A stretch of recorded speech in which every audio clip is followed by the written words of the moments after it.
함께 나누실 말씀은 고린도후서 3장 16절에서 18절의 말씀과 히브리서 10장 25절의 말씀입니다. 그러나 언제든지 주께로 돌아가면 그 수건이 벗겨지리라. 주는 영이시니 주의 영이 계신 곳에는 자유가 있느니라. 우리가 다 수건을 벗은 얼굴로 거울을 보는 것 같이 주의 영광을 보매 그와 같은 형상으로 변화하여 영광에서 영광에 이르니 곧 주의 영으로 말미암이니라. 아멘. 히브리서 10장 25절의 말씀입니다. 모이기를 패하는 어떤 사람들의 습관과 같이 하지 말고 오직 권하여 그날의 가까움을 볼수록 더욱 그리하자. 아멘. 이 시간 우리가 나라가 심히 뒤숭숭하고 어렵습니다. 코로나가 이제 한 달 30일 지나니까 경제까지 휘청거리고 있어요. 지금 나라와 민족을 위해서 기도하지 않으면 안 됩니다. 우리 시간 다 같이 영상에 띄워드릴 테니까 우리 영상을 보고 간절한 마음으로 천천히 정말 내 마음속에 이렇게 되기를 바라는 마음에서 함께 한 음성으로 합심기도 드리겠습니다. 역사의 주관자가 되시는 하나님 아버지, 이 시간 성령님께서 말할 수 없는 단식으로 간과하여 주심을 감사드립니다. 지금 온 세계가 코로나19로 어려움과 신음 중에 있습니다. 우리의 불순종과 잘못을 통회하며 하나님의 얼굴을 구하오니 우리의 죄과를 용서하여 주소서. 코로나 바이러스 치료제가 속히 개발되어서 이 질병이 이 땅에서 완전히 소멸되게 하여 주시고 이미 확진된 환자들을 깨끗하게 치료하여 주소서. 생명을 걸고 환자를 돌보고 있는 의료진들을 눈동자처럼 지켜주시고 이 일에 헌신하고 있는 정부 요원들과 방역 관계자들과 지원 인력 모두를 천군 천사로 지켜 주옵소서. 경제적으로 어려움을 겪고 있는 이 땅의 모든 소상공인들과 기업인들에게도 이것을 극복해 나갈 수 있는 지혜와 능력을 더해 주시고 이 땅의 자유시장 경제와 자유민주주의의 꽃이 활짝 필 수 있는 은혜를 허락하여 주시옵소서. 이 재앙으로 교회들이 문을 닫고 유튜브로 예배를 드려야 하는 초유의 참담한 현실을 맞고 있습니다. 이 질병과 재앙으로 인한 경고의 소리와 묵시적 소리에 한국교회가 귀를 열고 그 세미한 음성을 듣게 하여 주시고 첫사랑을 회복하고 기본으로 돌아가 교회가 모두가 하나 되어서 시대적인 사명을 감당하는 한국교회로 축복하여 주시옵소서. 우리의 죄과 못다한 책임을 목놓아 통곡하오니 우리의 죄가를 용서하여 주시고 이 땅을 고쳐 주소서. 이 나라에 드리운 국론 분열과 불안 그리고 적그리스도와 사회를 혼란케 하는 신천지 집단과 이단의 모든 어두운 세력들이 이 땅에서 완전히 소멸되는 기회가 되게 하여 주시옵소서. 이 나라의 각계각층 지도자들에게 긍휼을 베풀어 주시사 하나님을 경외하게 하시고 나라를 사랑하고 국민을 섬기는 일에 올바른 분별력들을 갖게 하여 주시옵소서. 이 나라를 축복하여 주심으로 그리스도가 전하여지고 나아가서 한국교회가 세계 선교의 주역을 감당하는 성령 충만한 나라 복음 통일 예수 한국이 되도록 축복하여 주시옵소서. 예수님의 이름으로 기도드립니다. 아멘. 오늘 코로나 바이러스 19이라고 하는 전염균 때문에 온 성도들이 함께 모여 예배하지는 못하지만 그러나 예배를 사모하며 하나님 성전을 찾아 나오신 여러분들과 또한 가정에서 영상을 통하여 예배하는 모든 성도들에게 주님의 은총과 크신 은혜가 넘쳐나기를 주의 이름으로 축복합니다. 그리고 또한 이것 때문에 정부의 관계자들, 모든 방역 요원들, 의사들, 간호사들, 또 확진자로 판정되어서 고통당하는 모든 분들, 그리고 자가 격리하시는 분들, 그리고 이래서 불안과 두려움에 떨고 있는 모든 분들에게도 하나님의 위로와 평강과 치료의 손길이 함께 하시기를 주의 이름으로 축복합니다. 저는 오늘 여러분들과 함께 왜 이렇게 정부에서는 끊임없이 예배를 자제하고 또한 구상권을 청구하겠다고 하는데도 불구하고 예배를 꼭 그렇게 드려야 합니까? 라고 의문을 던지는 분들에게 우리가 꼭 이렇게 모여서 예배를 드려야 할 당위성 또한 필요성을 말씀을 드리면서 은혜를 나누고자 합니다. 그래서 오늘 저는 여러분과 함께 따라합시다. 주의 영과 전인적 만남이 있는 교회. 주의 영과 전인적 만남이 있는 교회라고 하는 말씀의 은혜를 나누고 싶습니다. 원래 우리가 교회 하면은 이렇게 우리 교회처럼 아주 장엄하게 또 웅장하게 지어진 이것만이 교회일까? 이렇게 생각을 하는 분들이 없잖아 있습니다. 그러나 이건 건물이지 교회가 아닙니다. 원래 교회라고 하는 이 용어는 헬라 원어로 에클레시아라 이렇게 말합니다. 에클레시아. 이 에클레시아라고 하는 말은 뭐뭐로부터 from이라고 하는 말이죠. 뭐뭐로부터 이런 뜻을 지닌 전치사인 에크와 그리고 부르다, call, summon이라고 하는 이것을 함께 합성한 동사인 칼레오의 합성어입니다. 그러다 보니까 에크라고 하는 말, 칼레오라고 하는 이 말은 바로 에코 플러스 이 칼레오는 뭐뭐로부터 부름을 받았다라고 하는 명사인 에클레시아라고 하는 말이에요.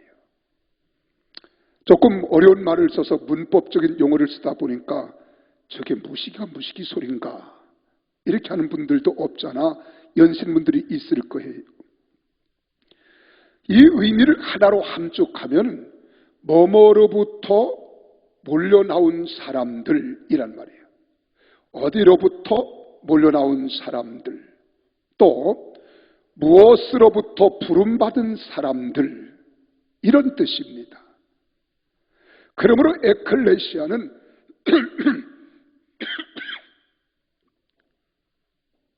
코로나 바이러스는 아닙니다. 이해하세요. 그래서 이 말은 세상으로부터 부름받은 이들의 모임, 이 말이에요. 세상으로부터 부름받은 이들의 모임. 이 말을 다른 말로 하면 하나님께서 특별히 부르셔서 모인 공동체, 이게 에클레시아예요. 하나님께로부터 특별히 부르셔서 모인 공동체. 하지만 이 에클레시아라고 하는 이 단어는 본래 아테네 시민의 총회인 민회를 가르쳐서 에클레시아라 이렇게 말했습니다. 왜? 이 아테네시에서는 어떤 문제를 결정하기 위해서 부름받은 시민의 모임을 에클레시아라 그랬어요. 그러나 이 에클레시아는 아테네의 민회다 이렇게 생각하면 됩니다. 그 당시 아테네는 자유의 꽃이, 민주주의 자유의 꽃이 피고 있었어요. 그래서 누구가 이 리더가 혼자 결정하고 판단하고 결론을 명령하는 것이 아니라 사람들을 모아서 함께 의논을 하고 지혜를 모아서 그리고 함께 이것을 진행해 갈 수 있도록 하는 민주주의 꽃이 아테네에서 이루어졌다는 겁니다. 그래서 그 일을 하기 위해서 사람들을 불러 모은 것, 이것을 가르쳐 우리는 에클레시아 이렇게 말했어요. 그런데 초대교회는 그 자신의 정체성을 확정하는 용어로 이 에클레시아라고 하는 말을 선택한 겁니다. 세상으로부터 부름받은 성도들의 모임이라는 뜻을 교회라고 하자, 에클레시아라고 부른 거예요. 그 당시 교회를 뜻하는 말로 사용될 가능성 있는 단어들은 아테네 민의 명칭이었던 에클레시아 말고도 또 있었습니다. 어떤 단어가 있었느냐 하면은 가정교회를 뜻하는 오이코스라는 말이 있었어요. 이 오이코스는 사는 곳이라는 의미를 가지고 있어요. 집이라는 곳입니다. 그래서 하우스, 이 집이라는 의미를 가지고 있는 뜻과 그 집안에 거주하고 있는 가족을 의미할 때 헬라어로 우리는 오이코스라 그러는 거예요. 근데 일반적으로 가정에서 모이는 소그룹 공동체를 뜻하지만 초대교회는 건물이 없었고 가정 단위의 소그룹으로 집에서 모여서 예배를 드리고 더 많은 인원들이 모일 때는 좀 더 큰 집, 넓고 쾌척한 공간을 장소로 해서 사람들이 모여들기 시작한 거예요. 그런데 초대교회는 이 오이코스를 교회를 의미하는 말로 채택하지 않습니다. 다음에 회당이라는 게 있어요. 이 회당은 헬라 원어로 시나고그라는 말을 씁니다. 이 시나고그라고 하는 말은 바울이 새로운 도시를 들릴 때마다 복음을 전하러 갈 때마다 언제나 회당을 찾아서 복음을 전파했습니다. 그 회당은 유대인들이 함께 모여서 말씀과 찬양과 기도를 드리는 장소요. 그리고 유대인들이 함께 교제를 이루는 장소가 바로 회당이었습니다. 따라서 교회의 모습과 가장 유사하다고 할 수 있는 곳이 회당입니다. 그렇지만 초대교회는 회당이란 이 말을로 교회를 의미하는 명칭으로 사용하는데 채택하지도 않았어요. 왜 그랬을까요? 대개 성경학자들이 그렇게 말합니다. 이 회당이 건물과 결부되어 있었기 때문이라고 추측하는 거예요. 그래서 바울은 교회를 회당 혹은 건물이라고 부른 적이 없습니다. 왜? 교회는 그리스도의 몸으로서 구원받은 성도들의 공동체이자 벽돌로 짓고 이런 나무 소재, 건축 자재를 가지고 어떤 건물을 지어 올린 것을 가리켜 교회라고 하지 않았다는 거예요. 그러면 교회의 정의를 어떤 단어로 규정하느냐 하는 것은 전적으로 초대교회의 목이었습니다. 초대교회는 에클레시아라고 하는 이 단어를 규정하는 거예요. 왜 그런 줄 아십니까? 유대인의 회당 건물을 중심으로 모인 것과는 달리 어떤 집회 그리고 모임 자체를 강조하기 위해서 에클레시아라고 하는 말을 선택했다고 하는 이야기입니다. 그리고 교회는 건물이 아닙니다. 세상으로부터 부름받은 사람들의 모임이에요. 세상으로부터 부름받고 택함받아 함께 모은 공동체, 이것을 가르쳐 교회라고 합니다. 그래서 그들은 가정교회에 모여 예배를 드리다가 정한 때가 되면 주변에 가장 큰 건물 또 가장 큰 장소를 선택하여 교회들이 하나의 집회로 모였던 겁니다. 당연히 좀 더 큰 집에서 모였겠지요. 이 대표적인 예가 어디냐? 마하가 다락방과 같은 곳이에요. 120문도가 모여서 하나님께 기도하며 성령을 사모했던 곳, 이것이 마가 다락방이니까 120명이 들어갈 수 있는 장소다 하면 작은 집이 아니잖아요. 큰 집입니다. 예수님께서 또한 십자가를 지시기 전에 제자들과 함께 성만찬을 베풀었던 것도 역시 마찬가지입니다. 당연히 좀 더 큰 집에서 모였으면 하는 것을 많은 사람들이 함께 모이기를 원했다는 거예요. 그래서 에클레시아를 통해서 예배를 드리고 기도를 올리고 성찬을 함께 나누고 서로 토론하고 결정을 짓는 장소가 바로 에클레시아입니다. 그래서 이 바울과 초대교회가 교회의 명칭으로 에클레시아를 선택한 이유는 건물을 터부시해서 그런 것은 아니었습니다. 가정집도 건물입니다. 초대교회 성도들은 오이코스 즉 가정집에 모여서도 예배할 수 있었습니다. 작은 집에서도 모였고 큰 집에서도 모였습니다. 자, 그렇다면 제가 한번 질문을 드려볼게요. 초대교회가 교회를 규정하는 단어로 에클레시아를 선택한 이유가 여러분 뭐라고 생각이 듭니까? 건물이 아닙니다. 어떤 공간이 아니에요. 많은 사람들이 함께 모인 공동체, 모임, 이 말이에요. 모임. 이 모임을 강조하기 위해 했다는 거예요. 큰 집에 모였던 작은 집에 모였던 공터에 모였던 강가에 모였던 성도들의 모임이 교회였다고 하는 겁니다. 초대교회는 자신들의 공동체에 오이코스나 시나고그가 아닌 에클레시아를 사용한 거예요. 교회의 본질은 모임에 있다는 것을 강조하려고, 물론 그 모임은 사적인 모임이든 또한 공적인 모임이든, 여러분 이런 모임을 우리는 시나고게라고 하는 것은 아닙니다.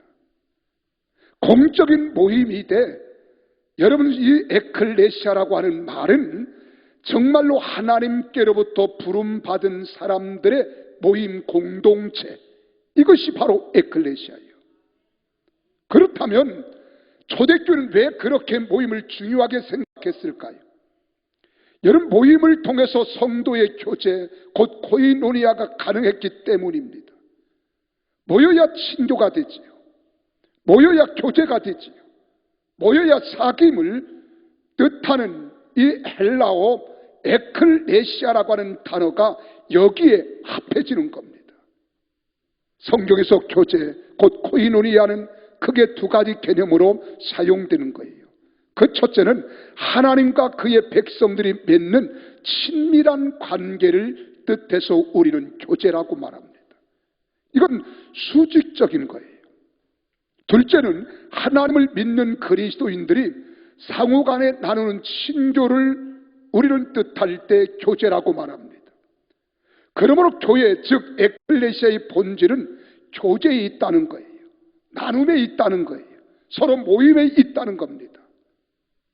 그래서 여러분 기독교에서, 불교에서, 이슬람교에서 함께 종교라고 하는 단어를 한문으로 쓸 때 이 교자가 뭐예요? 가르침교예요. 가르침교자.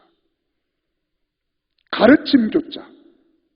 그래서 기독교도 가르침교, 불교도 가르침교, 유교도 가르침교,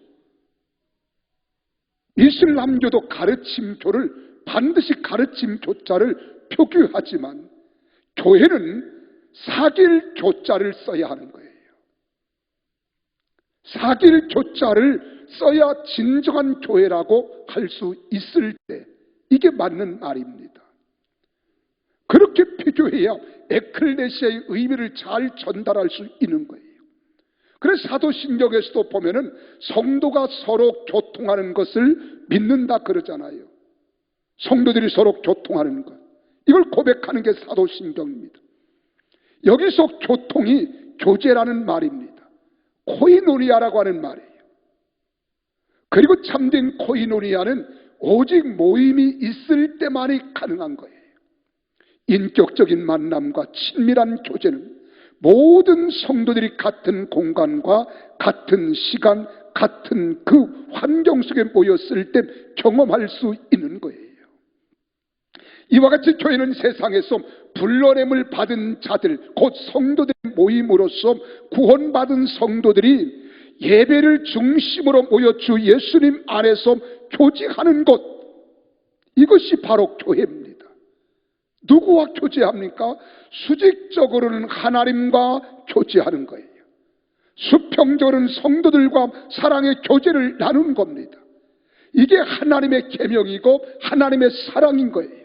우리 주님께서 그렇게 말하잖아요. 내가 너에게 새 계명을 주노니 위로 하나님을 사랑하고 하나님과 관계의 교제입니다.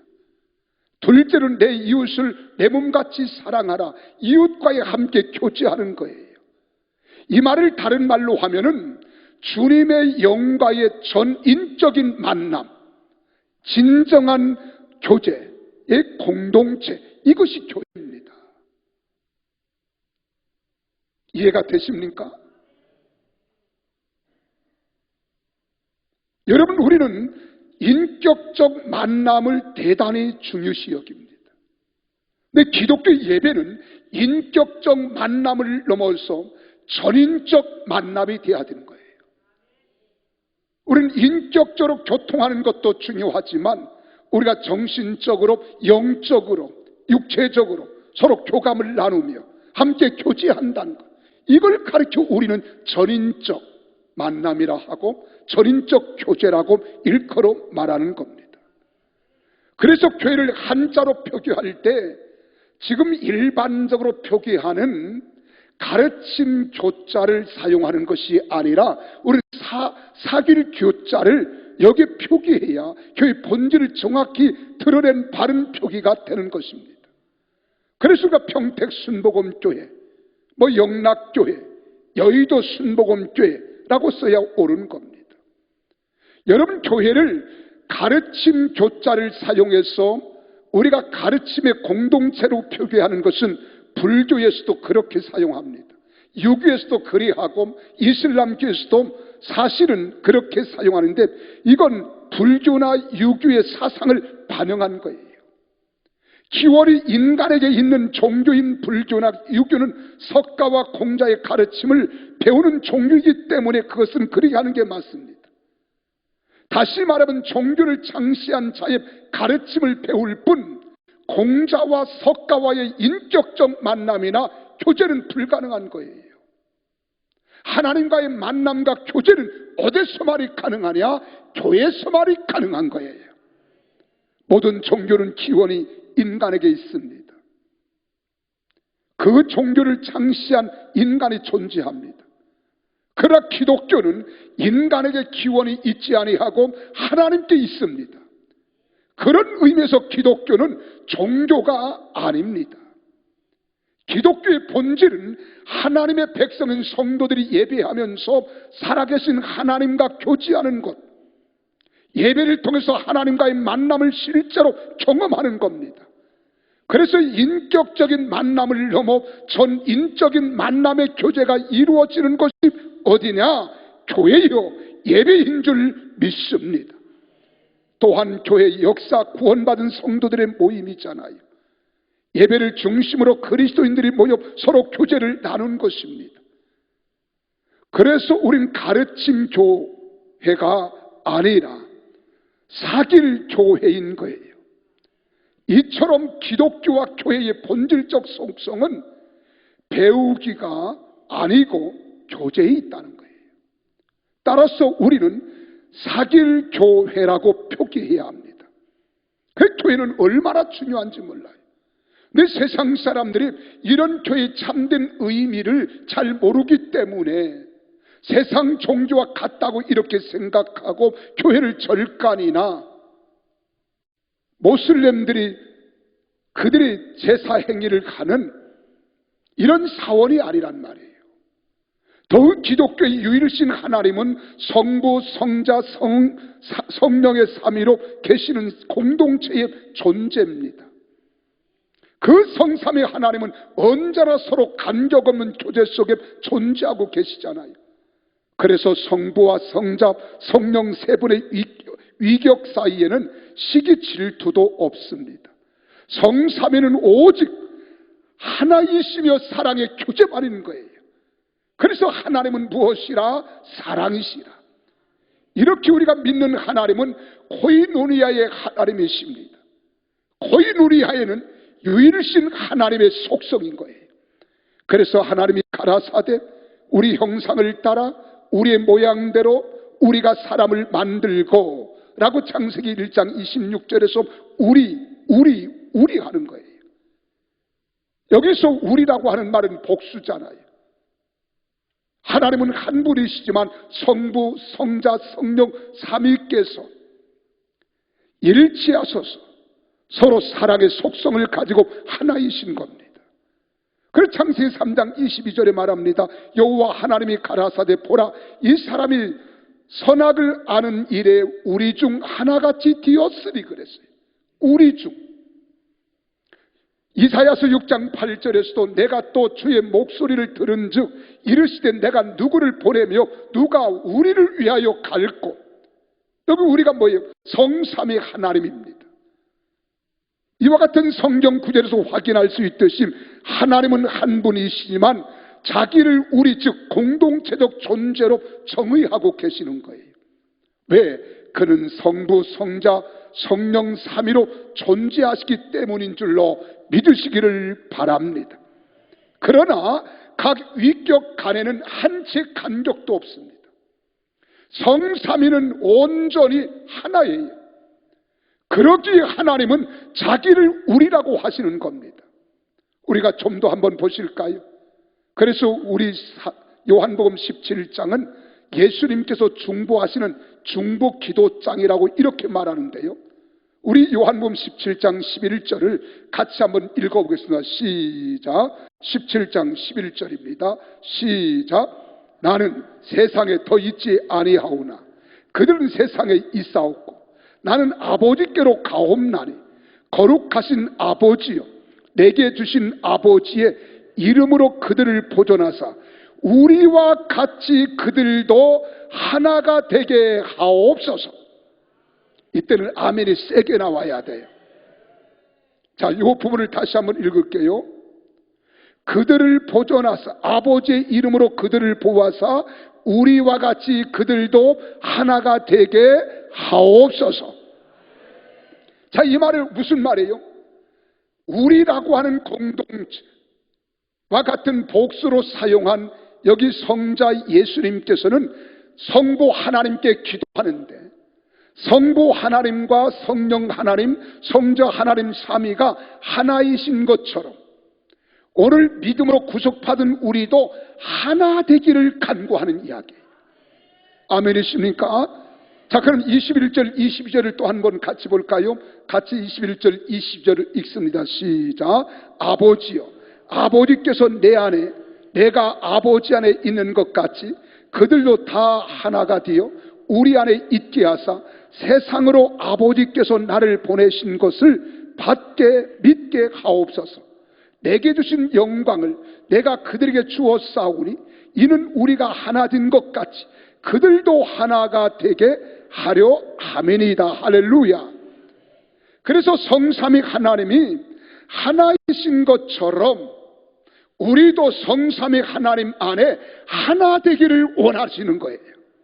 그래서 하나님, 성삼위 하나님은 내 안에 거하시고 나는 성삼위 하나님 안에 거하는 거예요.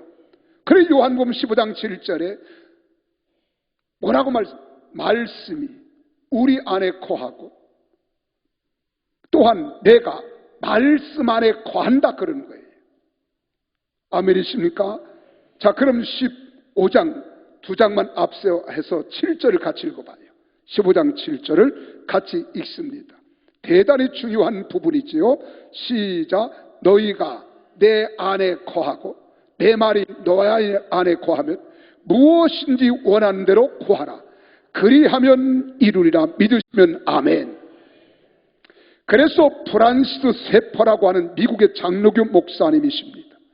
20세기 최고의 기독교 지성인이라고 평가를 받는 분이 바로 프란시스 세퍼라고 하는 분이. 이분은 저술가입니다. 강연가이, 기독교 사상가, 복음주의 운동가였습니다. 그가 이렇게 말합니다. 성부, 성자, 성령 사이에는 언제나 사랑과 대화와 우정이 존재한다. 성삼위는 인간이 어떻게 살아야 하는지를 보여주는 본보기다 라고 이야기합니다. 그렇습니다. 성삼위는 우리가 어떻게 살아야 하는지 보여주고 있다는 거예요. 성삼위 하나님처럼 우리들도 한 몸을 이루어 늘 사랑과 대화와 우정 속에 살아야 함을 본보기로 친히 보여주시고 있다는 것입니다. 그러므로 하나님을 사랑하는, 하나님을 아는 지식이 있는 성도라면 교회 되게 하는 거예요. 교회로 에클레시아가 되게 하는 겁니다. 이른바 가나안 성도는 있을 수 없다는 거예요. 가나안이 무슨 말이에요? 우린 요즘 가나안 성도 그러잖아요.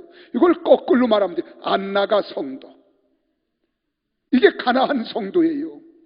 요즘 나는 예수를 믿는다고 하면서도 집안에서 교회 안 나오고 마음으로 믿는다는 이 사람들을 가나안 성도, 안나가 성도 이 말이에요.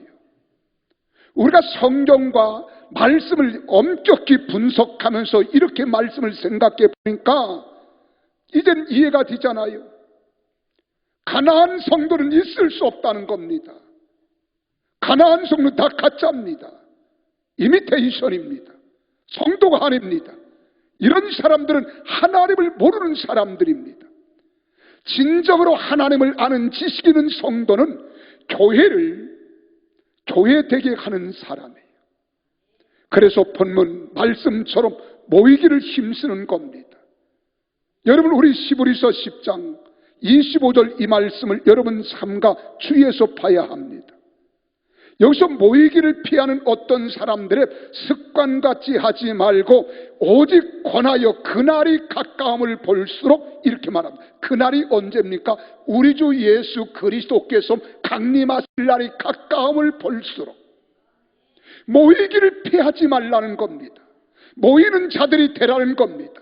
함께 모여서 예배하고 함께 모여 찬양하고 함께 모여 기도하고 함께 모여 교제하고 함께 모여 성찬을 나누는 성도가 되라는 것이 바로 주님의 명령이고 주님의 지시입니다. 그러므로 주님이 세우신 교회는 에클레시아인 거예요. 유형교회는 에클레시아만이 진정 교회가 되는 겁니다. 그러니까 소위 인터넷 교회는 교회가 아닙니다. 그것은 언어의 오용입니다. 아니, 언어 도단인 거예요. 우리 그리스도인들도 역시 각 개인은 교회가 아닙니다. 신자일 뿐입니다. 따라서 주일 예배는 성도들이 회중의 한 사람으로서 드리는 교회로서의 예배가 기본인 거예요. 그래야 성찬식도 가능한 것이고 그래야 교제가 가능한 겁니다. 기독교 신자들은 교회를 교회되게 해야 합니다. 교회는 에클레시아, 곧 세상에서 불러냄을 받은 자들의 모이기 때문에 그렇습니다.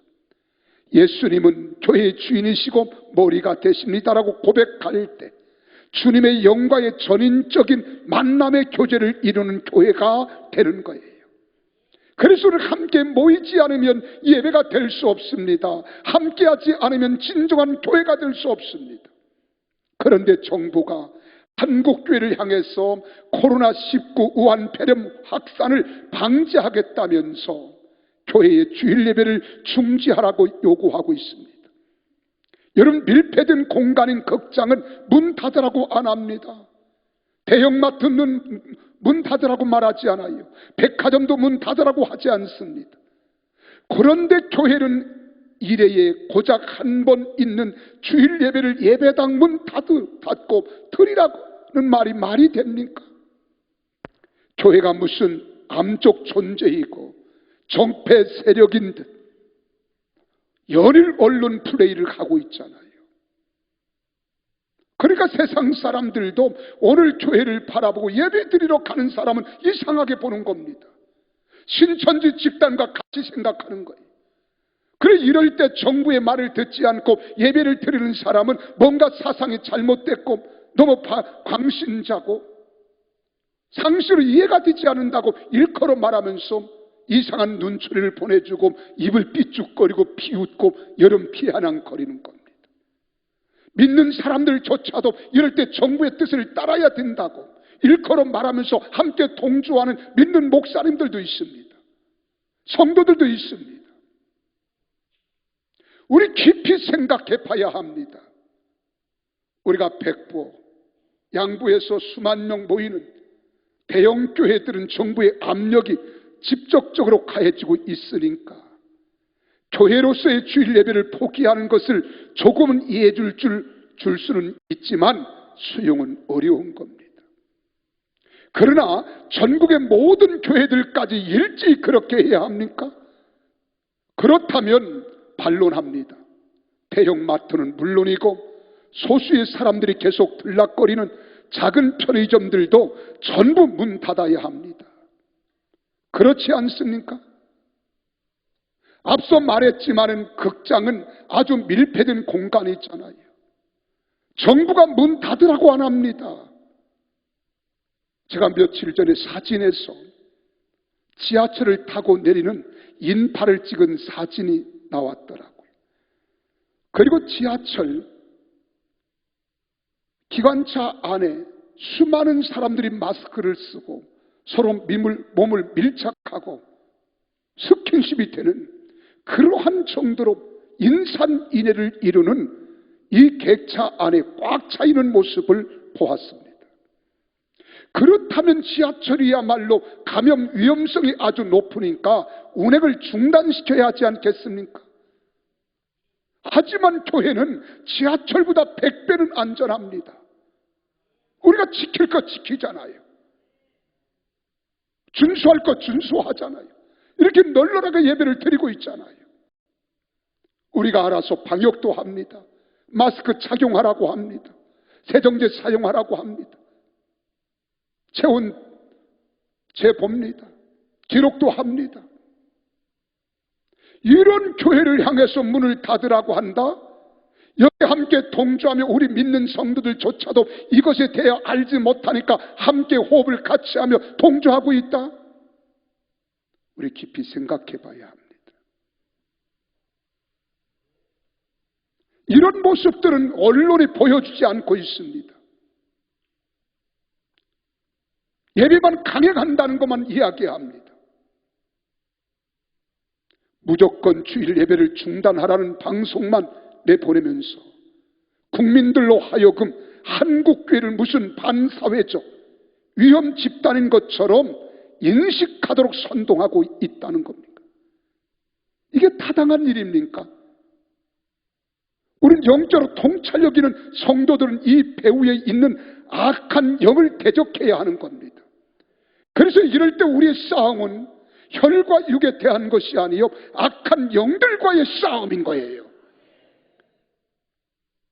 그런데 오늘 현대 교인들은 너무 연약해져 있습니다. 나약해져 있습니다.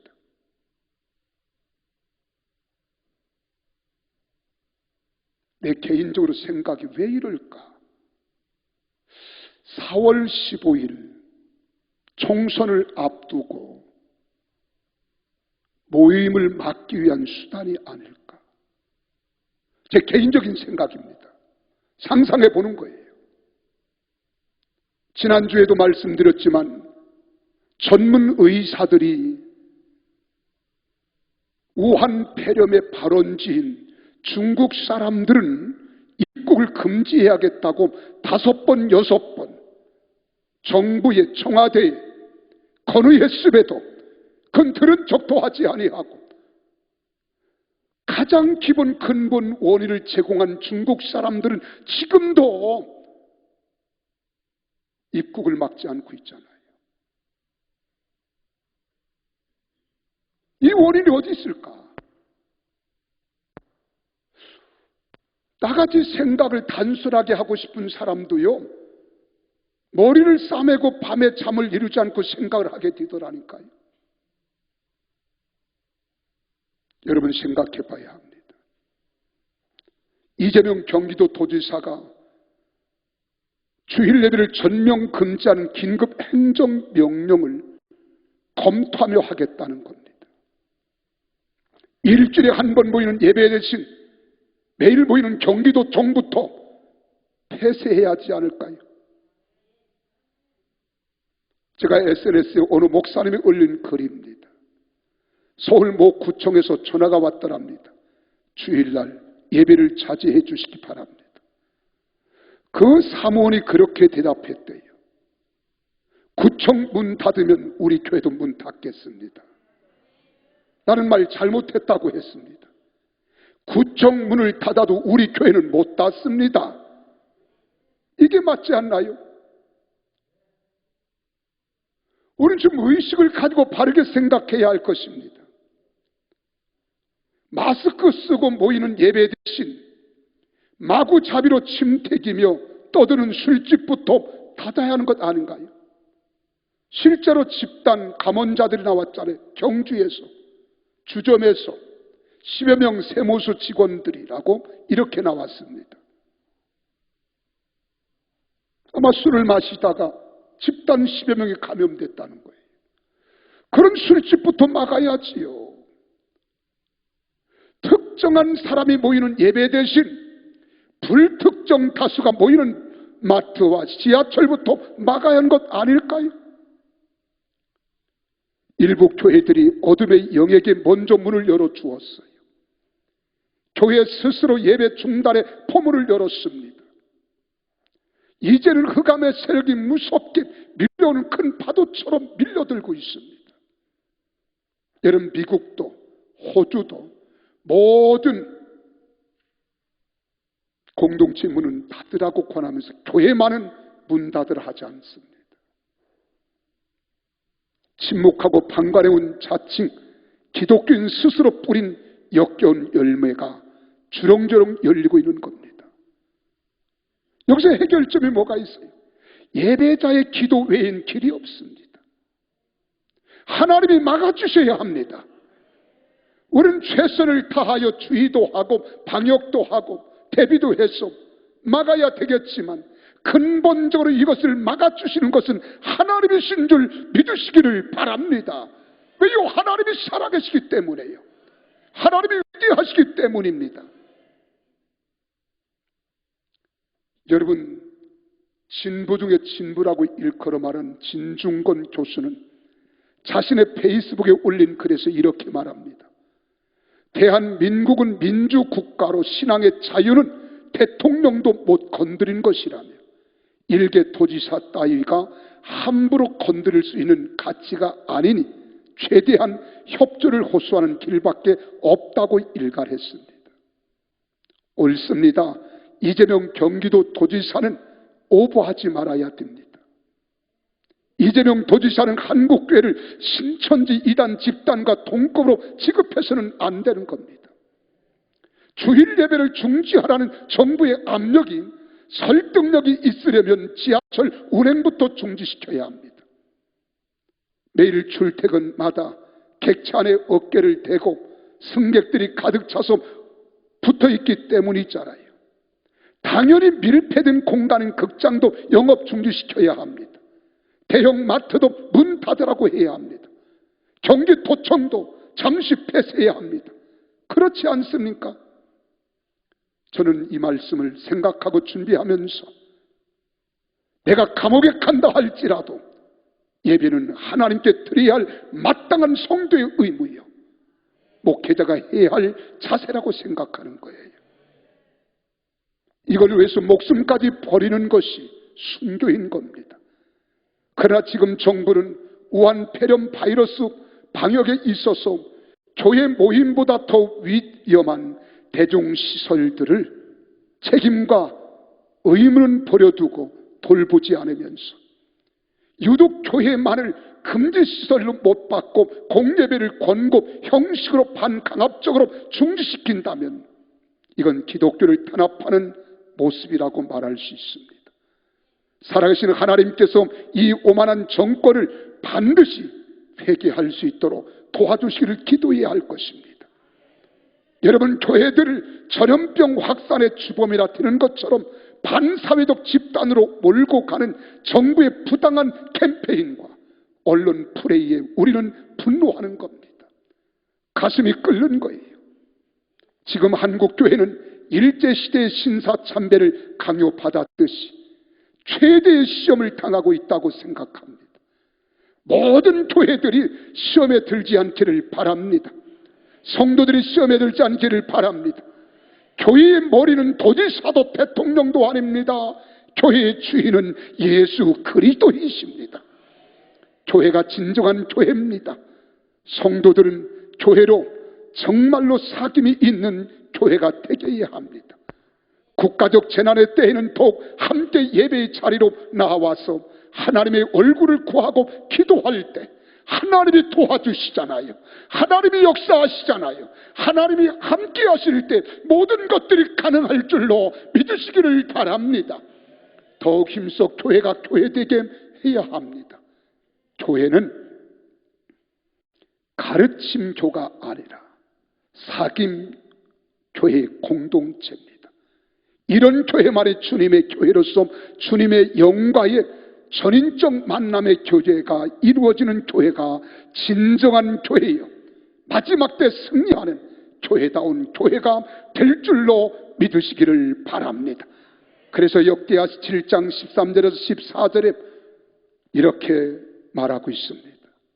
혹 내가 하늘을 닫고 비를 내리지 아니하거나 혹 메뚜기들에게 토사를 먹게 하거나 혹 전염병이 내 백성 가운데 유행하게 할 때 내 이름으로 일컫는 내 백성이 그들의 악한 길에서 떠나 스스로 낮추고 기도하여 내 얼굴을 찾으면 내가 하늘에서 듣고 그들의 죄를 사하고 그들의 땅을 고칠지라.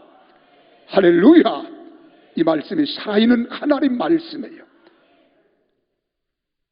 우리는 최선을 다해서 방역도 하고 철저히 경계도 하고 주의도 해야 하지만 근본 문제를 해결해 주시는 이는 땅을 고쳐주시고 전염균을 없애줄 분은 전능하신 하나님이심을 믿으시기를 바랍니다. 기도하시겠습니다.